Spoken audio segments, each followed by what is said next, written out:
हरे कृष्णा।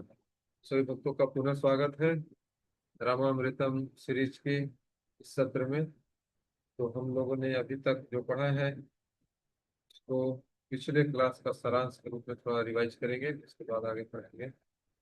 अभी तक हम लोगों ने देखा है कि किस प्रकार से जटायु जो है वो सही धर्म के प्रति, है ना, धर्म के लिए खड़े रहे और उन्हें अपना जान भी दे दिया, लेकिन धर्म के पथ को त्याग नहीं, है ना। तो बहुत बार ऐसा होता है कि व्यक्ति को जान जान भी गंवाना पड़े, लेकिन अगर वो भगवान को प्रसन्न करने में सफल हो गया किसी भी तरह से, तो दोबारा इस जन्म मृत्यु के चक्कर में फंसना नहीं पड़ेगा, बल्कि मुक्त हो जाएगा। इसलिए कहा गया है कि धर्म का पालन करना चाहिए, लेकिन धर्म का पालन के मुख्य विषय क्या है, मुख्य उद्देश्य क्या है? मुख्य उद्देश्य है भगवान की प्रसन्न। तो भगवान अगर प्रसन्न नहीं हो रहे हैं धर्म पालन से, तो फिर हमको सोचना चाहिए, इस पर विचार करने का आवश्यकता है। जिस प्रकार से हम देखते हैं कि पृथु महाराज जी जो हैं वो यज्ञ कर रहे हैं, लेकिन जब ब्रह्मा जी आदि देवता लोग उनको मना करते हैं तो मान जाते हैं, और मानने के बाद भगवान प्रसन्न हो जाते हैं। क्योंकि पृथु महाराज का उद्देश्य को पता है कि मुख्य उद्देश्य यज्ञ का क्या है, भगवान विष्णु को प्रसन्न करना। तो अगर भगवान विष्णु यज्ञ को बंद करने से प्रसन्न हो रहे हैं, तो क्यों ने उसको बंद कर दिया? तो इस प्रकार से आ, जो भी धार्मिक कार्य या सही या गलत, जैसे प्रभुपाद जी बोलते थे कि क्या सही है क्या गलत है कैसे पता चलेगा, तो जो भगवान को अच्छा लगता है, जो भगवान के द्वारा अनुमोदित कार्य है वो सब अच्छे हैं, और जो भगवान के द्वारा अनुमोदित कार्य नहीं है वो सब क्या है, गलत कार्य, वो सही नहीं है, करणीय कार्य नहीं, है कि नहीं। फिर हम लोगों ने देखा कि जटायु और मारीच को कंपेयर किया, दोनों में क्या अंतर है, क्या समानता है। तो हम लोगों ने देखा कि जटायु जो है वो रावण के हाथ से मारे जाते हैं, लेकिन चूंकि श्री राम की सेवा कर रहे हैं, श्री राम की प्रसन्नता के लिए कार्य कर रहे हैं, इसीलिए भगवान ने उनको मुक्ति प्रदान किया, नाम दिया। दूसरी तरफ मारीच जो है दिखने में बहुत बुद्धिमान लग रहा है, बुद्धिमत्तापूर्ण बातें कर रहा है, लेकिन सोच रहा है कि मैं रावण के हाथ से मरूंगा, तो अच्छा है रावण के हाथ से मरने से। परंतु सेवा किसका कर रहा है? सेवा कर रहा है रावण। किसकी प्रसन्नता के लिए कार्य कर रहा है? रावण की प्रसन्नता के लिए कार्य। तो एक तो उसका पर्सनल बेनिफिट देख रहा है, और दूसरा चीज ये है कि सेवा किसका कर रहा है?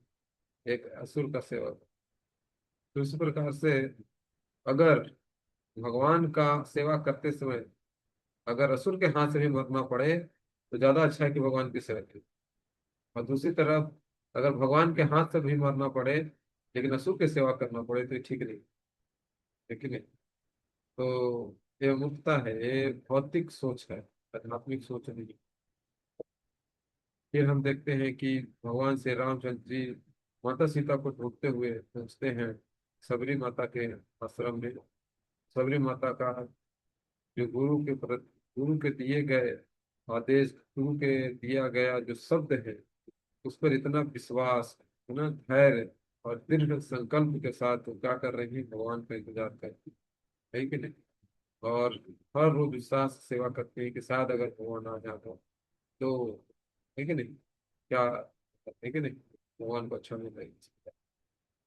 फिर आगे हम देखते हैं कि भगवान इस तरह से सबरी माता के आश्रम से आगे बढ़ते हुए सुग्रीव जी से मिलने के लिए जाते हैं।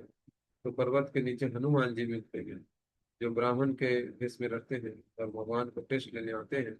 तो चूंकि अपना भेष बदल के आते हैं तो राम जी को पहचान नहीं पाए।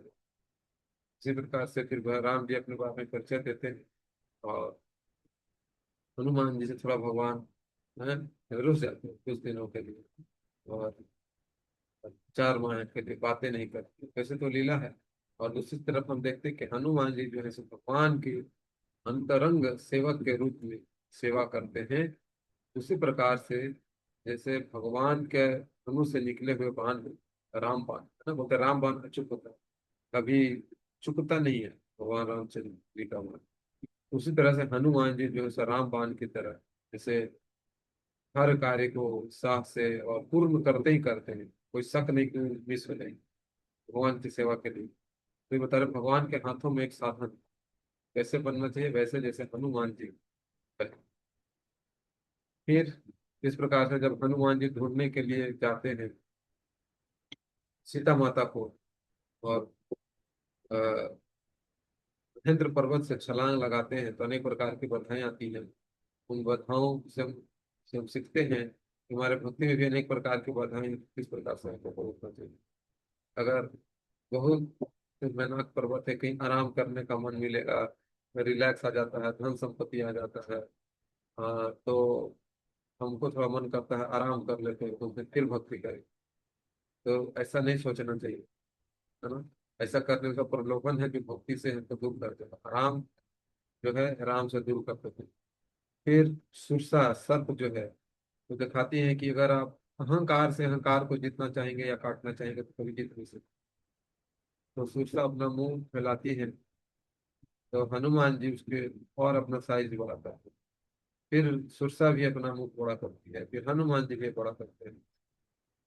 फिर हनुमान जी समझ जाते हैं कि अहंकार से काम नहीं चल रहा, तुरंत छोटा होकर को जानते हैं बाहर। उसी प्रकार से अगर हमको अहंकार को जीतना है तो विनम्रता से जीता जा सकता है। एक बहुत बड़ी बाधा है भक्ति में अहंकार। फिर सिंही का जो छाया पकड़ने वाले राक्षसी है, तो ईर्ष्या को दिखाती है। अगर ईर्ष्या को समाप्त नहीं किया गया हृदय से, तो कभी भी डुबा सकती है, कभी भी हमारे भक्ति को खत्म कर सकती है। इसीलिए उसको उसको इग्नोर भी नहीं करना, उसको डील करना चाहिए, उससे लड़ना चाहिए और उसको खत्म करने का प्रयास। ठीक है। हरे कृष्ण। फिर देखे कि रावण लंका में जो है उसको मंदोदरी सिखाती है, और उनको विभीषण सिखाते हैं कि ये ठीक नहीं है, लेकिन फिर भी वो किसी के सुनते नहीं। और वो सोचते हैं कि मंदोदरी जो है सो ईर्ष्या करती है सीता से, ऐसे सोचते हैं। लेकिन वास्तविकता यह है कि रावण ही ईर्ष्या करते हैं राम से, ठीक है नहीं। और विभीषण उसको सोचते हैं कि मेरा शुभचिंतक नहीं है, मेरा वफादार नहीं है ना। और दुश्मन की बातें करता है, और इस प्रकार से उसको निरादर करता है। तो रावण और कंस जैसे जो लोग हैं, ऐसे उन्हीं लोगों को अपने आसपास रखते हैं जो उनको क्या करें, यस सर, हर चीज में यस सर यस सर, उनकी हर चीज में बात को बात मिलाए, उन्हीं के मुंह के साथ बात करें। तो ऐसे लोगों से जो घिरे हुए लोग रहते हैं, वो अपने शुभ चिंतकों को पहचान लेते हैं और फिर खुद का नाश करते हैं। समझे कि नहीं? तो अहंकार जो है व्यक्ति को शुभ चिंतकों को पहचानने नहीं देता। बहुत बड़ी बात होती है। ओके। हरे कृष्णा। आपको आज हम शुरू करेंगे यहाँ से। आपदामुपहर्तारं दातारं सर्वसम्पदां लोकाभिरामं श्रीरामं भूयो भूयो नमाम्यहम्। मैं भगवान श्री रामचंद्र जी को नमन करता हूँ, प्रणाम करता हूँ, बार बार प्रणाम करता हूँ, जो सभी प्रकार के आपदाओं को हरण करने वाले, सभी प्रकार के संपदा, आत्मिक भौतिक संपदाओं को देने वाले हैं, और पूरे संसार में सभी को आनंद प्रदान करने वाले उन भगवान श्री राम को बार बार बार बार हरे कृष्ण। ओके। तो इस प्रकार से चर्चा कर रहे थे कि रावण जो है, रावण को कुछ ऐसा चल रही है, तो किस प्रकार से तो अहंकार जो है देखने नहीं दे रहा है कि कौन शुभ चिंतक है और कौन व्यक्ति उनके अ, दुश्मन है। तो जब अहंकार व्यक्ति के अंदर घुसता है तो यही स्थिति हो जाती है, वो पहचान नहीं पाता है, अंतर नहीं कर पाता है कौन शुभ चिंतक है और कौन व्यक्ति उसका दुश्मन। तो दुश्मनों के साथ रहते हुए ही सोचता है कि मैं मेरे सब चिंतक के साथ हूं। जैसे अक्सर हम लोग अपने मन के साथ रहते हैं, लेकिन गीता में भगवान बोलते हैं जिसका मन नियंत्रित है उसका सबसे अच्छा दोस्त है, और जिसका मन नियंत्रण में नहीं है उसका सबसे बड़ा दुश्मन। तो मन के साथ होते हैं, मन अनेक प्रकार की बातें बताता है, तो हम सोचते हैं कि मन मेरा सबसे बड़ा शुभचिंतक है। मन बोलता है ओह, तुम नाम जप कर रहे हो, तुम बहुत थक गए हो, थोड़ा सो जाओ। हम सोचते हैं मन मेरा कितना शुभचिंतक है, मेरे स्वास्थ्य के बारे में सोच रहा है, मेरा स्वास्थ्य खराब ना हो जाए, सो जाना चाहिए। तो और जब आप सो जाते हैं, तो फिर बाद में आपको मन बोलता है, और इतना ज्यादा सोता है तू, क्या भक्त है तू, तुम भक्त, भक्त कहना निकल जाएगा। और इस प्रकार से कर करके धीरे धीरे हमको बहुत कुछ, तुमको सावधान रखना है। तो फिर आगे हम देखते हैं कि अभिमान या आसक्ति बुद्धिमत्ता के नाश की ओर ले जाए। तो जो लस्ट है ना, लस्ट लस्ट जो क्या बोलते हैं, काम भावना। तो काम भावना जो है, वो का डेफिनेशन ये है कि जितना भी निषिद्ध कार्य है, निषिद्ध कार्य जो मना किया गया है शास्त्रों में, उसको करने के लिए बहुत तीव्र इच्छा आता है ना, उसको बोलते हैं काम भाव। संसार को भोगने की जो इच्छा है, उन वस्तुओं को बार बार करने का इच्छा है, जो शास्त्र के अनुसार मना किया गया है, तो इसको क्या बोलते हैं, लस्ट बोलते हैं, काम बोलते हैं। ठीक है। और ये जो काम है, शास्त्र बताते हैं कि अ, प्रेम का ही विकृत रूप है। तो दोनों एक साथ होते हैं, एक ऊपर की ओर है, काम भावना जो है नीचे की ओर होती है, और प्रेम जो होता है ऊपर की ओर है। दोनों एक ही बोलते हैं वेक्टर है, एक ऊपर की तरफ, एक नीचे की तरफ, बस। तो क्या होता है कि जब आप काम भावना, क्रोध है, लोभ है, इसको बताते हैं पितामह भगवान, इसके अंदर बहुत शक्ति है, बहुत ऊर्जा है। तो आप देखें जब क्रोध आता है तो हमारा बहुत सारा ऊर्जा सोख लेता है, कमजोर फील होता है। और उससे काम भावना आता है या लोभ आता है, और तो आप देखेंगे कि यह शरीर में इतना ताकत आ जाता है कि उस लोभ को पूरा करने के लिए, पता नहीं पहले से आलसी बना रहेगा, लेकिन जब लोभ होता है तो व्यक्ति दिन रात बिना थके मेहनत करता है। उसी तरह से काम भावना, स्त्री को भोगने का वासना आता है, वो उसी तरह से दिन रात काम करेगा। उसी तरह से क्रोध आएगा तो पता नहीं कहाँ से इतना ताकत आ जाएगा, है नहीं। तो बहुत ऊर्जा है इन सब चीजों में। लेकिन बोलते हैं जब इसी निगेटिव ऊर्जा को ऊपर की ओर मोड़ दिया जाता है, प्रेम की तरफ मोड़ दिया जाता है, यही ऊर्जा जैसे हमारे अंदर क्या क्या लाता है, ये हमारे अंदर लाता है दृढ़ शक्ति लाता है, डिटर्मिनेशन को बढ़ाता है, किसी कार्य को, भक्ति कार्य को करने के लिए कन्विक्शन लाता है ना। और आध्यात्मिक शक्ति प्रदान करता है, जिससे हम आध्यात्मिक कार्य को बहुत आसानी से कर सकते हैं।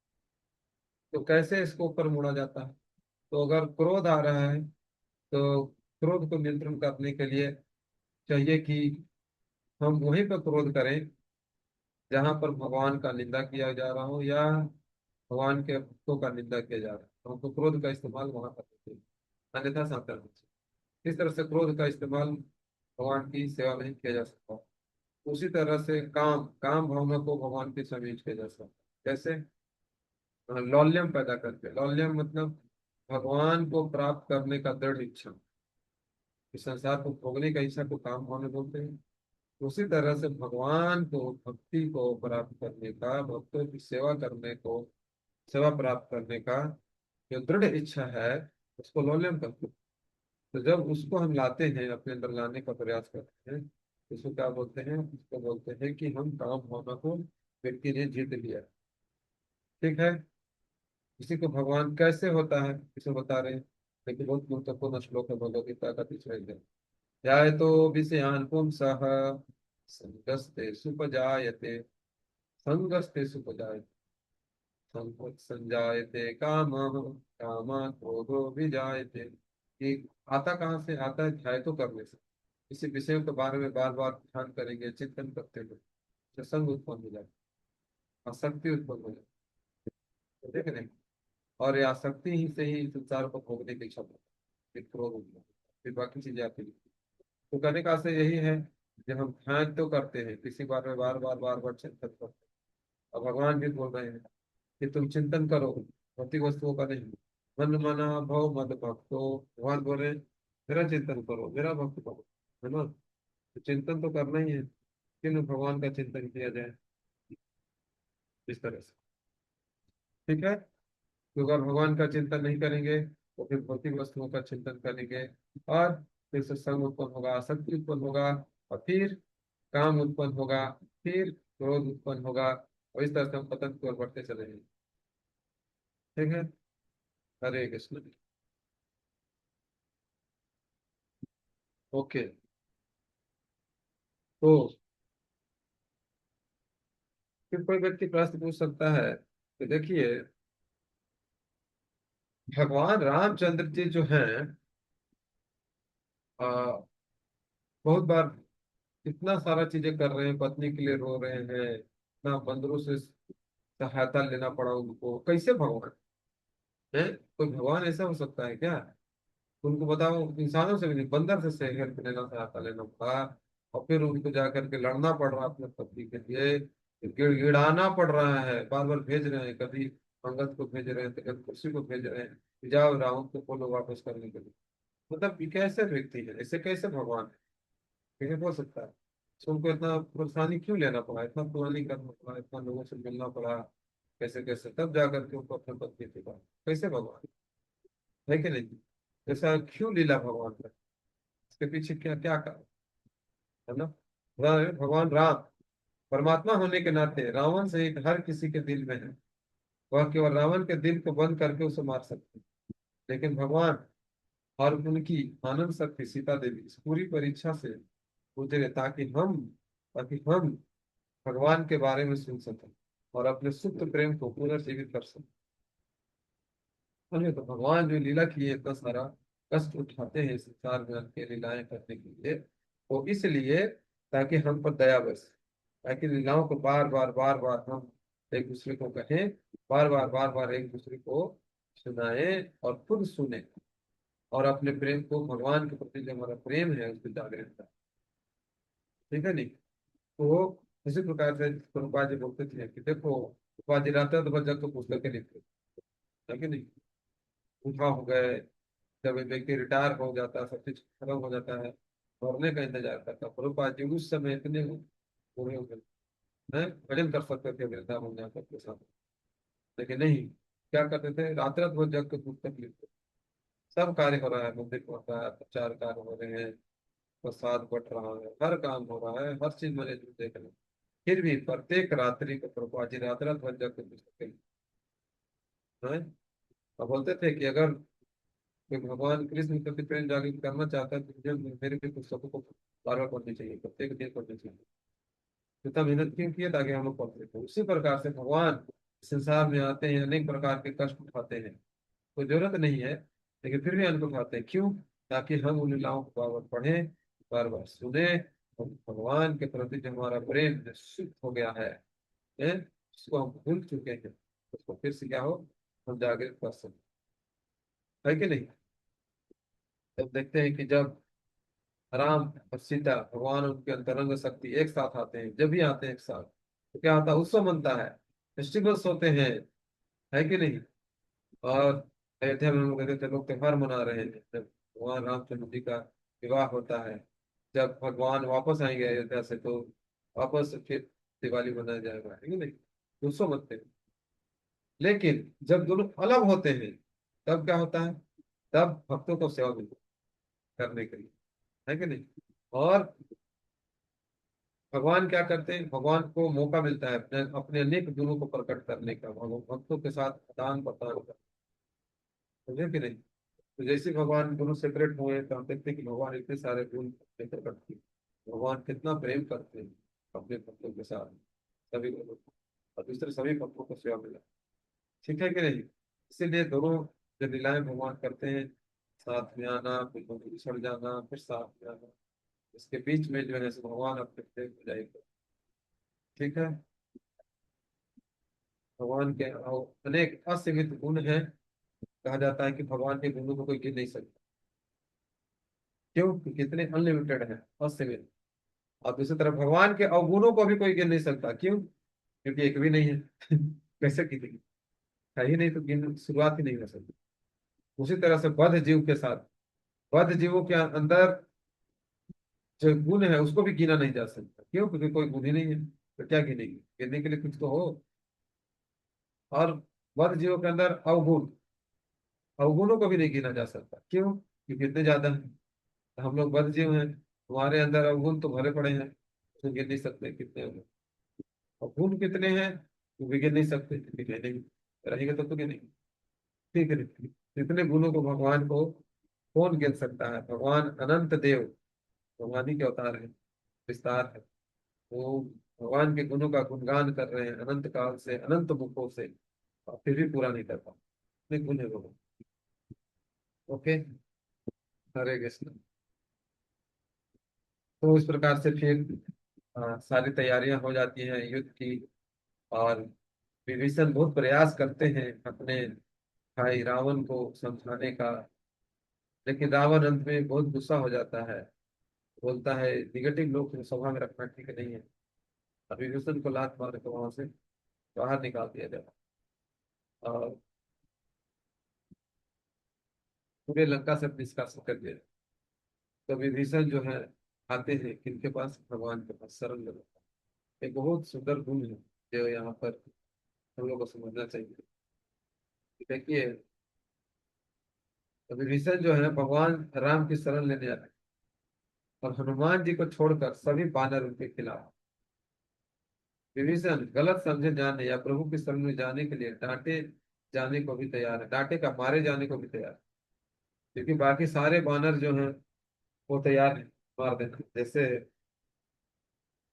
देखते हैं भगवान श्री रामचंद्र जी पूछते हैं सुग्रीव से, प्रभु कि बताइए सुग्रीव जी क्या करना चाहिए विभीषण जी को, है ना, कैसे डील करना। सुग्रीव जी कहते हैं इनको नीचे लाइए। उसमें लोग हवा में ही थे, ऊपर से भी प्रार्थना करें, इनको नीचे लाइए, इनको तुरंत मृत्यु दंड दिया जाए। ऐसा बोलते हैं।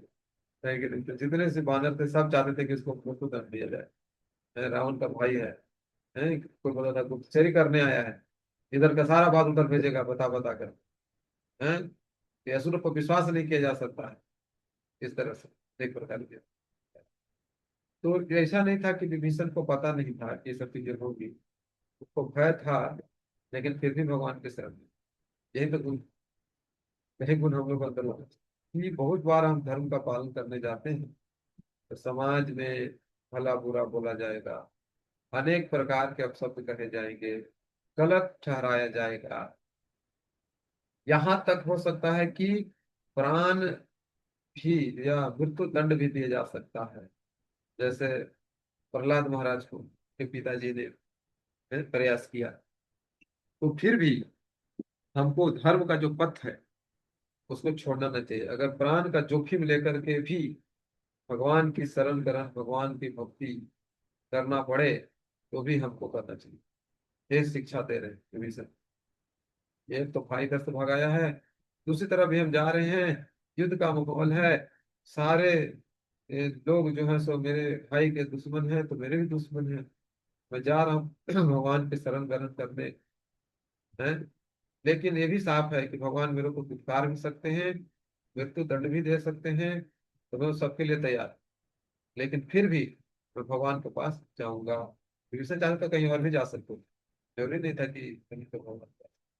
कहीं भी जा सकते थे, युद्ध से दूर रह सकते थे, है ना, लेकिन उन्होंने भगवान का शरण ग्रहण करना ज्यादा उचित है। उसी प्रकार से हम लोग को क्या होता है, जीवन में अनेक प्रकार के खतरे आ सकते हैं, अनेक प्रकार की कठिनाइयां आ सकती है, तो हमको जोखिम लेकर के भगवान का भक्ति भी करें। वैसे रामायण जो है एक्चुअली में कहानी है भाइयों की। दो भाइयों की कहानी है, तीन भाइयों की कहानी है, चार भाइयों की कहानी, ठीक है नहीं। और हर कहानी बहुत सारी शिक्षाएं देती है। जैसे दो भाई, कौन कौन है, दो भाई हैं, बाली और सुग्रीव।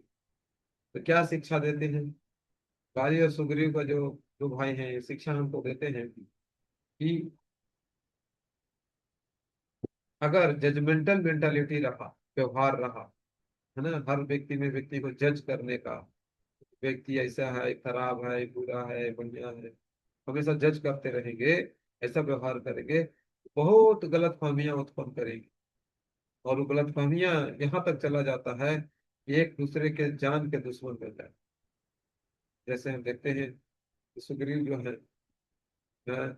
वो समझाना चाहते हैं अपने भाई को, बताना चाहते हैं, एक्सप्लेन करना चाहते हैं कि मैंने क्यों गुफा का द्वार बंद किया, है ना। लीला जैसा आप जानते हैं कि सुग्रीव जो है वो जाते हैं, दोनों भाई मिल करके, कसूर होता है उससे युद्ध करने, फिर वो गुफा में घुस जाता है, उसको पीछा करते हुए बाली जो है सो जाता है अंदर। कुछ समय बाद गुफा के द्वार से बहुत रक्त आता है। तो सुग्रीव को भय हो जाता है कि कहीं वो असुर जो है वो तो नहीं मेरे भाई को मार दिया होगा। और ऐसा सोचकर उन्हें गुफा के द्वार पर एक बड़ा पत्थर रख दिया। वो असुर भी अंदर ही ला जाए और इस प्रकार से वो वापस आ जाए। परंतु जब बाली वापस आते हैं असुर को मार के, तो उसको उनको क्या लगता है, उनको वही सोचते हैं कि सुग्रीव जो है सो क्या किया, जानबूझ के मेरे को अंदर बंद कर दिया ताकि मैं मर जाऊं और वो राज्य करे, राजा बनता। मेरे से जलता है वो। जबकि ऐसा था नहीं, सुग्रीव ऐसा नहीं सोचते। उन्होंने अपनी जनता की रक्षा के लिए कि गुरु असुर बाहर आएगा और उत्पात मचाएगा, सभी को कष्ट पहुंचाएगा, और हमने इतना कोई बलशाली नहीं है, जब वो बाली को मार सकता है तो किसी को भी मार सकता है, जो उसको प्रतिकार कर सकता है, कुछ का विरोध कर सकता है। तो उन्होंने ऐसा सोच करके उसे गुफा के द्वार के ऊपर पत्थर लगाया। परंतु बाली एक बार भी उन्होंने पूछा नहीं, एक बार भी नहीं पूछा, आया और सीधे हटाया और लग गया। तो इसको बोलते हैं जजमेंट करना, जज करना दूसरे को। ओ, उसने क्यों किया जो किया, हो सकता है कुछ अच्छा सोच के किया, क्योंकि हमको हमेशा हर व्यक्ति के ऊपर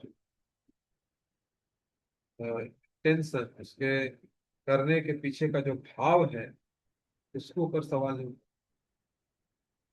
भाव सही होता है, कार्य बहुत बार देखने में गलत लग सकता है हमारी दृष्टि से, बट भाव बहुत ही होता है। ज्यादातर केसेस में ऐसा देखा जाता है, भाव बहुत अच्छा, अच्छे भाव से किया जाता है। तो भाव जब अच्छे भाव से किया गया है तो उसको भी थोड़ा ध्यान देना चाहिए, रोकना चाहिए। गलत और नहीं करेंगे, डायरेक्ट जज करेंगे तो फिर वही होगा। और ये इतना बढ़ता चला जाएगा कि रिश्ते टूटते हैं, इतने टूटते हैं कि एक दूसरे की जान के रिश्ते होते हैं। ये दो भाइयों की कहानी, कहानी है। और और है कहानी, तीन भाइयों की कहानी है। क्या है तीन भाई, आप लोग जानते हैं। देखिए लंका में तीन भाई हैं। कौन कौन तीन भाई है? तीन भाई हैं, रावण सबसे बड़ा, कुंभकर्ण और विभीषण, है ना। तो रावण है, इसे शिक्षा मिलते हैं तीन भाइयों से कि एक भाई जो है पूरा धर्म के खिलाफ है ना, वो बड़ा है और बाकी लोग कुछ कर नहीं पाते, है ना। और छोटे भाई समझाने का प्रयास भी करता है बहुत, विभीषण भी सुनता नहीं। और रावण जो है जितने प्रकार के गलत कार्य हो सके सबको करने के लिए तैयार हो। और एक भाई है कुंभकर्ण। कुंभकर्ण जो है बाहरी दृष्टि से देखने में लगता है कि बहुत नैतिकतावादी है। वो मेरा भाई है, मैं इसके खिलाफ कैसे जा सकता हूँ। ऐसे तो मोस्टली टाइम तो सोता ही रहता है, सोना तमोगुण का साइन है। लेकिन जब उठता है तो भौतिक, इसको बोलते हैं ना, भौतिक नैतिकता को प्रदर्शित करते हैं। और वो ट्रांसेंड ही नहीं कर पाया तमोगुण के प्रभाव की वजह से, कि भौतिक नैतिकता से ऊपर उठ ही नहीं पाया। ये भी हमारे यहाँ देखा जाता है सनातन धर्म में लोग कि भौतिक नैतिकता को इतना ज्यादा महत्व देते हैं कि आध्यात्मिक नैतिकता को भूल ही जाते हैं, और जिसकी वजह से मार खाता। तो बाद में बोलते हैं कि हमको, हमने पढ़ा था धर्म रक्षति रक्षिता, कि धर्म की रक्षा करो तो रक्षा होगा। तो हम तो धर्म की रक्षा कर रहे थे, हमारी रक्षा क्यों नहीं हुई? तो बहुत बार हम भ्रमित हो जाते हैं। भौतिक नैतिकता और आध्यात्मिक नैतिकता में अंतर नहीं कर पाते। उदाहरण के लिए, जैसे बहुत लोग वस्त्र बांट रहे हैं, खाना खिला रहे हैं, इसलिए नैतिक कार्य समझकर। तो लोगों का जीवन सुधारने पर, लोगों को भक्त बनाने पर ध्यान नहीं, सिर्फ भोजन खिलाना एक भौतिक नैतिकता है। इससे पुण्य तो मिल जाएगा बट रक्षा नहीं मिली, समझे कि नहीं? इससे पुण्य मिलेगा, ये तो पर्सनल अपना बेनिफिट के लिए आप कर रहे हैं, लोगों को नहीं कर रहे हैं। लेकिन धर्म के लिए क्या कर, दिस इज नॉट द धर्म। धर्मा क्या है? धर्मा तो साक्षात भगवत करने का। धर्म तो है भगवान की सेवा कर, धर्म तो है लोगों को भगवान की सेवा करने के लिए सिखाना। तो अगर आप खाना खिला रहे हैं अच्छी बात है, लेकिन साथ ही साथ ये भी सिखाना चाहिए कि हमको भगवान की सेवा करनी चाहिए, भगवान की भक्ति करनी चाहिए। जैसा पृथु महाराज प्रार्थना कर रहे हैं अपने सभी प्रजाजनों से कि आप लोग कृपा करके भगवान की भक्ति कीजिए, भगवान का ध्यान कीजिए, हैं, भक्ति कार्यों में लगी। उसी प्रकार से भौतिक नैतिकता से धीरे धीरे व्यक्ति को ऊपर उठना चाहिए। तो खाना बांटना सफल हो सकता है अगर व्यक्ति साथ में साथ ये भी बता दे कि जीवन का उद्देश्य भगवान को प्राप्त करना, भी करना, तो उस पर भी ध्यान देना चाहिए। तो शिक्षा ये भी साथ में शिक्षा की। तो कुंभकर्ण जो है सो भौतिक नैतिकता से ऊपर उठ ही नहीं पाए, तमोगुण के प्रभाव में चले, है नहीं। दूसरी तरफ जो विभीषण जी है, वो सिर्फ भौतिक नैतिकता नहीं देख रहे हैं, वो आध्यात्मिक नैतिकता की ओर कुछ नहीं। और दो एक ही परिवार के बच्चे, लेकिन वो उसों पर उठे और उन्हें भगवान की शरण ग्रहण की। उनको पता था कि मेरी मृत्यु भी हो सकती, लेकिन फिर भी वो धर्म के पथ पर चले और भगवान के शरण ग्रहण किए, भगवान के सेवा में लगे। ठीक है कि नहीं। तो इसीलिए व्यक्ति को चाहिए कि धर्म के पथ को छोड़ के धर्म की ओर बढ़े। उससे बढ़ने से पहले पहले पता करे कि धर्म क्या है, अधर्म क्या है, ये नैतिकता क्या है कि नहीं। बहुत बार नैतिकता फॉलो करने के चक्कर में हमारे देश को देखिए कितना गर्क हो गया है, और होते जा रहा है, होते जा रहा है, फिर भी समझ नहीं पा रहे कि भौतिक नैतिकता की वजह से ये सब होता है नहीं। आध्यात्मिक नैतिकता वैसा नहीं रहता है। आध्यात्मिक नैतिकता बहुत बहुत आसान है सर। जो भी कार्य भगवान की प्रसन्नता के लिए किया जाता है वो सब आध्यात्मिक नैतिकता है। जो भी कार्य चाहे कुछ भी हो, अगर उसे भगवान पसंद नहीं होते तो वो भौतिक है। और भौतिक है ही, तो नैतिकता हो चाहे अनैतिकता हो, सब खराब ही है, बेकार ही है। समझ में कि नहीं। भौतिक चीज ही बेकार है, चाहे कुछ भी हो। आगे भौतिक लग गया तो फिर तो सही। तो ये है तीन भाइयों की कथा, जिसमें एक पूरी तरह से दुष्ट, एक जो है सो उसको सपोर्ट करने वाला है, तो वो उनको प्रभावित है। हाँ, बाहरी दृष्टि से देखने में बड़ा अच्छा व्यक्ति लगता है, तो कितना अच्छा व्यक्ति है, अपने भाई के बारे में सोच रहा है, तो बोलते हैं भाई, भाई भक्त है, भाई का भक्त है, भाई को धोखा नहीं दिया खराब परिस्थिति में, है ना। ये धोखा नहीं है, एक्चुअली में यही धोखा है, उसको सपोर्ट करना ही धोखा है कि नहीं। अगर सब लोग मिलकर उसको समझाते कि हम युद्ध नहीं करेंगे तो तुम्हारे लिए, हो सकता था पूरा सिविलाइजेशन को बचाया जा सकता है। पूरा सिविलाइजेशन खत्म हो गया इस लोग रावण की वजह से, है कि नहीं। कितने लोग बने, तो उनको बचाया जा सकता है अगर भौतिक दृष्टि से भी देखा जाए अगर तो, लेकिन नहीं। तो बहुत बार दुष्ट को साथ देना इन सब चीजों से, जैसे कर्ण है, हम लोग सोचते हैं कर्ण कितना अच्छा व्यक्ति, अच्छा है, दुष्ट है। ऐसे बाहरी दृष्टि से देखा कितना नैतिकता की बातें करता है, ऐसा नैतिकता फालतू के। तो इस प्रकार से उसको सपोर्ट कर रहा है। अगर वो लोग सपोर्ट नहीं करते तो कभी भी महाभारत होता नहीं, नहीं होता तो इतना लोग नहीं मरते। और लोग बोलते क्या है, बोलते हैं कि भगवान ने महाभारत करवा दिया। भगवान ने तो कहाँ करवाया, भगवान ने नहीं करवाया, दुष्टों ने सपोर्ट किया उसको, हैं? एक दुष्ट को, और फिर युद्ध कर रहे थे। अहंकार बस, जैसा हम लोगों ने पढ़ते, अहंकार और आसक्ति ऐसी वस्तु है जो व्यक्ति को अंधा बना दे। हरे कृष्ण। और इस तरह से रामायण जो है सो चार भाइयों का था। कौन से चार भाई, राम लक्ष्मण भरत शत्रुघ्न, इन चार भाइयों जो दिखा रहे हैं अनगिनत, अनगिनत गुणों को प्रदर्शित कर रहे हैं, धार्मिक गुणों को सबके सामने। और सिखा रहे हैं किस तरह से धर्म के पथ पर चलते समय अनेक प्रकार के हैं समस्याएं आ सकती हैं। और वो समस्याएं हो सकता है कि खुद के ही लोगों द्वारा प्रकट किया जाए, या खुद की गलतियों से प्रकट हो जाए, जैसे माता सीता ने खुद गलती कर दी, या दूसरे लोगों के द्वारा प्रकट किया जाए, या घर के परिवार के लोग के द्वारा प्रकट किया जाए, लेकिन फिर भी धर्म के पथ को त्याग नहीं करना चाहिए। धर्म के पथ पर चलते रहना चाहिए। जो धर्म कहता है, जो भगवान की प्रसन्नता के लिए सही है, उसको करते रहना चाहिए। और इस प्रकार हम देखते हैं कि अनगिनत गुणों को ये भाई लोग प्रदर्शित करते हैं, चारों भाई। ओके, हरे कृष्ण।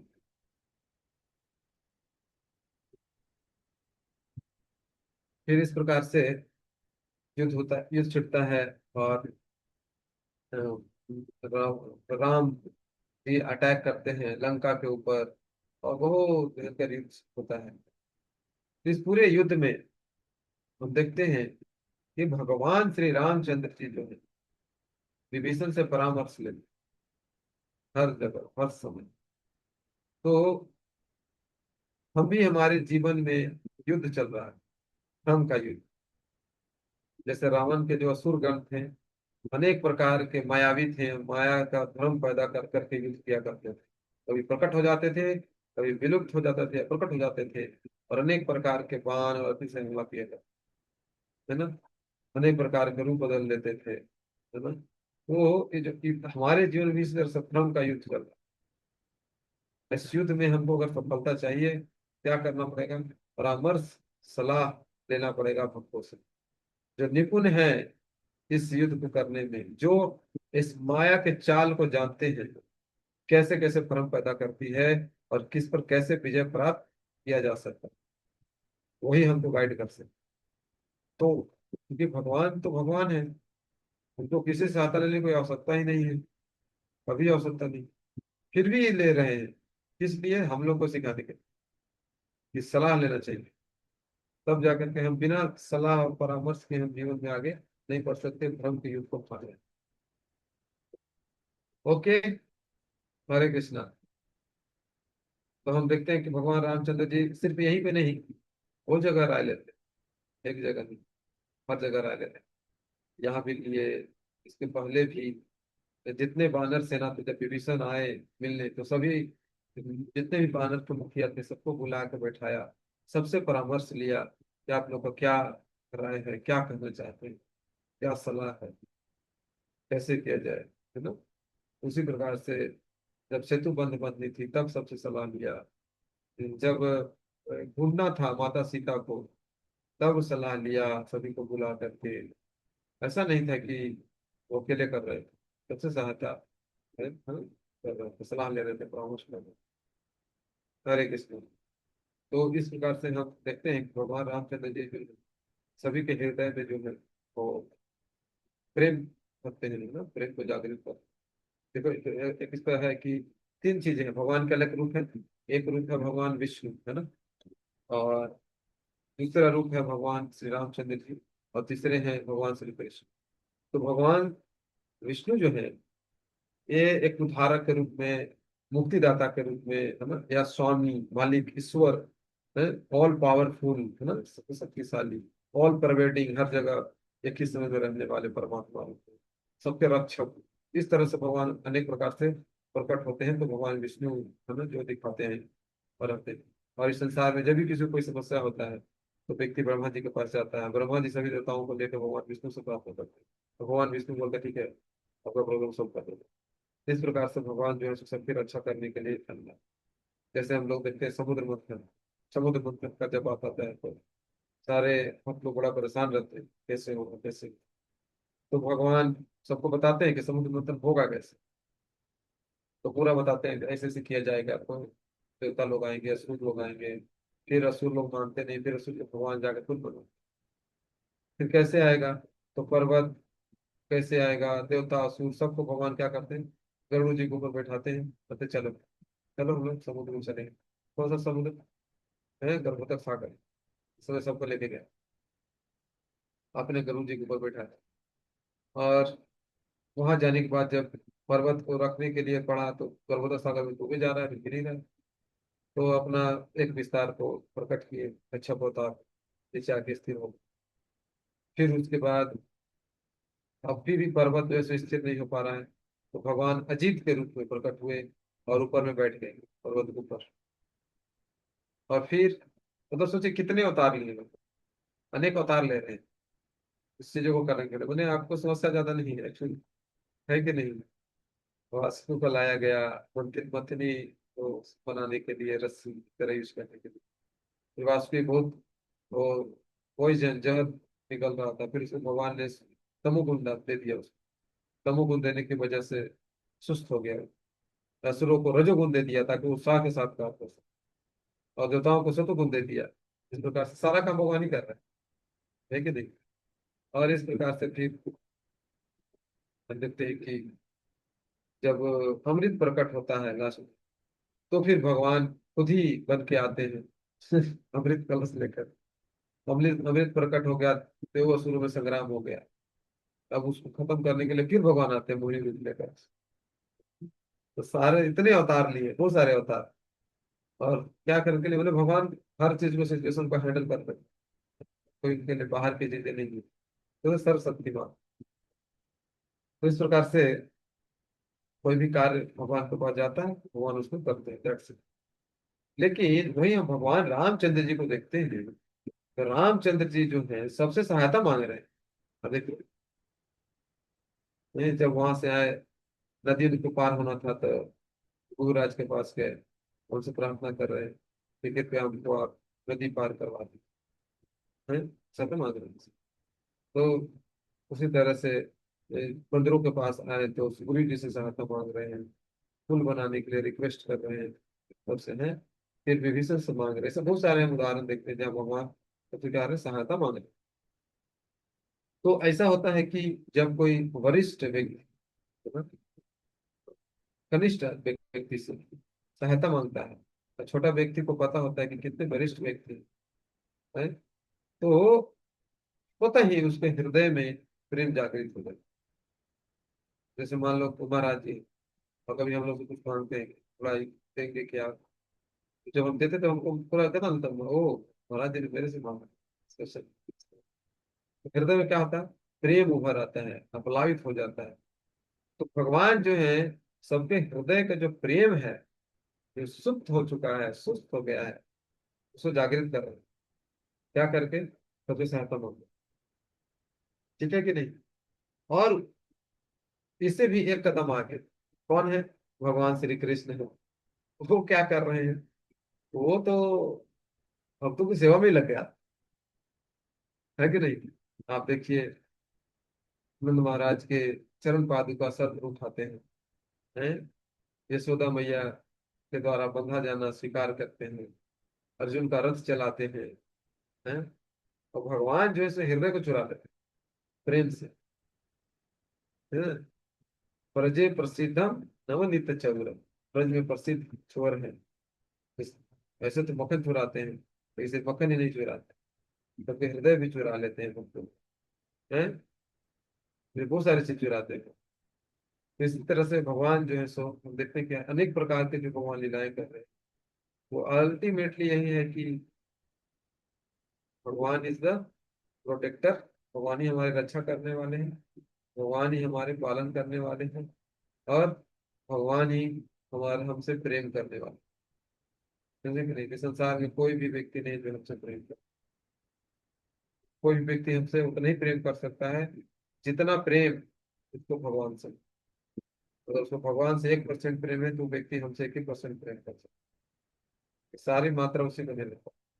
उसी को भगवान से 1% भी प्रेम नहीं है, ये तो संभव नहीं है वैसे, क्योंकि हर जीवात्मा भगवान के ही पुत्र है। 1% भी प्रेम ना हो, हर व्यक्ति के हृदय में भगवान के प्रेम होता ही है। बस वो सुप्त हो गया है या बहुत कम हो गया, उसको दिख नहीं रहा, धुंध पड़ गया है। ये प्रेम तो सबके हृदय है। लेकिन ये जो धुंध जब हटता है, कितना मात्रा में हटा है, उतना मात्रा में व्यक्ति प्रेम प्रदर्शित करता है। तो जितना मात्रा में भगवान के प्रति प्रेम प्रदर्शित करता है, उतने मात्रा में वो हमारे प्रति भी प्रेम करता है। सिंपल सा है, जो घटाव है हिसाब से। ठीक है। इसीलिए चिकन महाप्रभु हमेशा गाते थे, आप लोग सुने होंगे, क्या संकीर्तन जब करते थे तो, कृष्ण कृष्ण कृष्ण कृष्ण कृष्ण कृष्ण कृष्ण हे कृष्ण कृष्ण कृष्ण कृष्ण कृष्ण कृष्ण कृष्ण हे कृष्ण केशव कृष्ण केशव कृष्ण केशव पाहि मां राम राघव राम राघव राम राघव रक्षा मां। हे कृष्ण, हे केशव, किसी नामक असुर को मारने वाले, आप ही मेरे पालन करता हूँ, एकमात्र पालन करता हूँ। हे राम, हे राघव, एकमात्र मेरे रक्षा करने वाले आप ही। कौन इस संसार में जो मेरे पालन कर सकता है, कौन मुझे रक्षा कर सकता है? कोई नहीं, आपके सिवा कोई नहीं। लेकिन देव भाव जो है ना भक्तों के हृदय में होता है ना, उसमें भगवान जैसे वैसे भक्तों के हृदय को छुड़ा, लेकिन हरे कृष्णा। भाई भक्तों का धन्यवाद। किन्हीं का कोई प्रश्न?